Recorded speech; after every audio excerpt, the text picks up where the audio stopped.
الشيطان الرجيم بسم الله الرحمن الرحيم.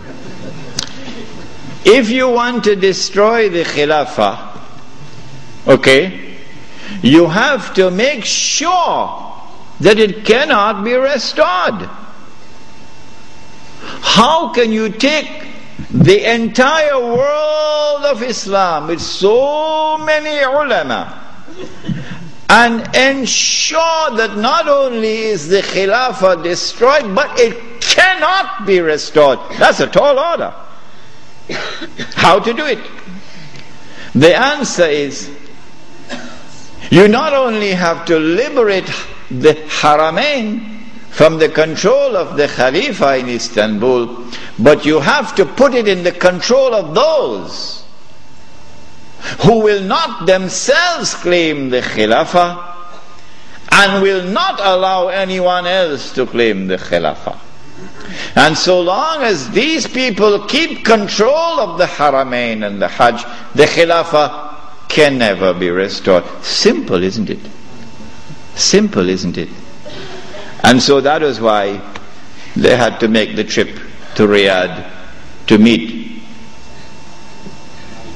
what's his name? Abdul Aziz Ibn Saud. Correct name? Of course it's the correct name. Why are you afraid to mention it?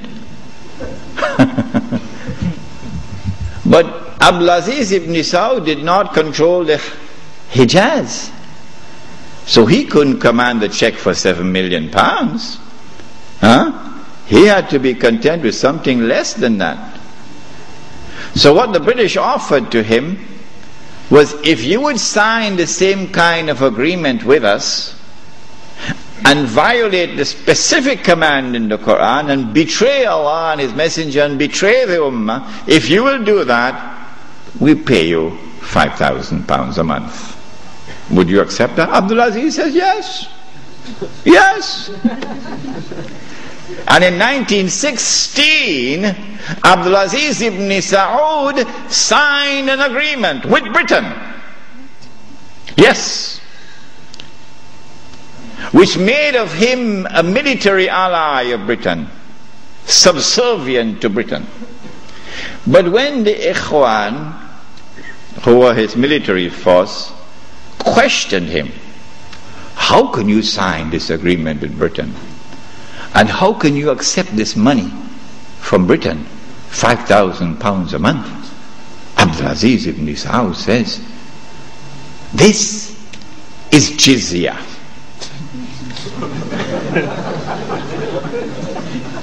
Jizya is what they pay to me because I control them. It was dust in their eyes and they swallowed it. And so Abdul Aziz ibn Saud got away with it. Massive betrayal, and a very dangerous plan is now in place.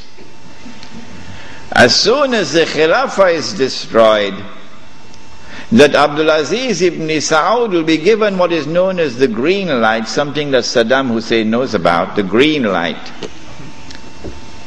And then he will attack and take control of the Haramain. And when once he does that, he won't make the mistake of ever claiming the Khilafah for himself. And he will never allow anyone else to claim the Khilafah, because no one else can take the control of the Hijaz and the Haramain from them, because they are supported by Britain. And so goodbye to the Khilafah. It's gone. It can never be restored.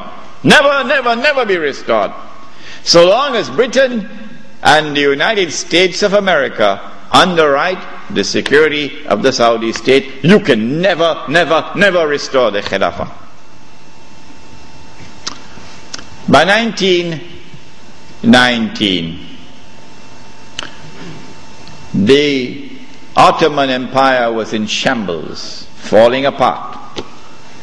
And a British army under General Allenby, with many Arabs and Punjabi Muslims fighting faithfully under his control, attacked the Turkish garrison which was defending Jerusalem. defeated it, and liberated the Holy Land. This was a joyous day for the Jews, because now the countdown is really moving forward, and the golden age is coming back. In the same 1919, when the Ottoman Empire is collapsing and it is losing all its non-Turkish possessions, all the Arab parts of the Ottoman Empire are falling away, the Greek army now invades the Turkish mainland, Anatolia. And the Turkish people now have a tremendous fright in their hearts, because the Greeks hate them with a PhD in hatred. So Britain now has to create a Turkish general who would appear to the Turkish people as a savior who has come down from the heavens with his hands resting on the wings of angels to save the Turkish people. And so at a place called Gallipoli, a man named Mustafa Kemal inflicts a defeat on the ruling state in the world, Britain, and immediately climbs the ladder to become the hero of all heroes in Turkish history. Very convenient, isn't it? Mustafa Kemal now takes over. He is in fact de facto ruler over the Ottoman Empire, and the Khalifa is just a piece of furniture. In 1920, I think, or 21, there was a big treaty, negotiations in Versailles, and from this emerged now the Turkish Republic, which replaces the Ottoman Islamic State. But Mustafa Kemal said, the Turkish people love their Khalifa. So if Europe could have a pope, why can't we have a pope too? This was simplistic thinking on the part of Mustafa Kemal. If the Europeans could have a pope, well, so too can we. So the new Turkish government of Mustafa Kemal decided to take the Khilafah and remove from it all political authority and make the Khalifa the equivalent of the Pope. This was 1922. And things were going fine for him. Turkish people were happy. Khilafah is still there. And the leadership of the revolution in Turkey were very happy because we have a secular state now, modeled after the European state.